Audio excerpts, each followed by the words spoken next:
turabasuhuje nanone rubyiruko nshuti zacu ngimbi namwe bangavu, tubahaye ikaze mu kiganiro cyacu cy'uyu munsi. Nk'uko mubimenyereye tubagezaho ibiganiro bigamije kubaha amakuru ya nyayo ajyanye n'ubuzima bw'imyororokere.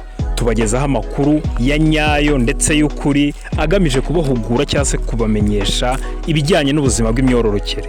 Ndetse tubagezaho n'ibisubizo by'ibibazo mwibaza ku bijyanye n'impinduka ziba ku bahungu ndetse n'abakobwa bageze mu gihe cy'ubugimbi cyangwa se cy'ubwangavu.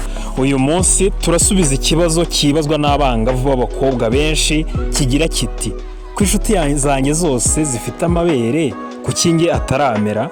Mbese ni ikibazo cy'abangavu benshi bibaza iyo babona bagenzi babo barazanye amabere ariko bo batarayazana, bakwibaza bati mbese kuki inshuti zanjye zose zifite amabere ariko njyewe ntarayazana? Ubugimbi cyangwa ubwangavu ntibwitura aho ako kanya, za mu byiciro kanye binatwara imyaka myinshi. Icyo nicyo kintu cya mbere uwo mukobwa yagakwiye kumenya. Ushobora kugaragaza ibimenyetso byabwo ukiri muto, abandi bakabigaragaza nyuma. Buri wese afite umubiri wihariye, buri wese ajya mu bugimbi cyangwa mu bwangavu mu bihe byihariye.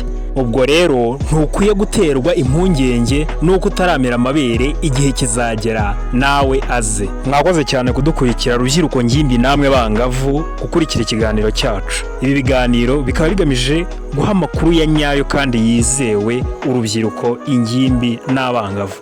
Turabasaba kudukurikira, gukora subscribe, like na share. Murakoze, Imana ibarinde.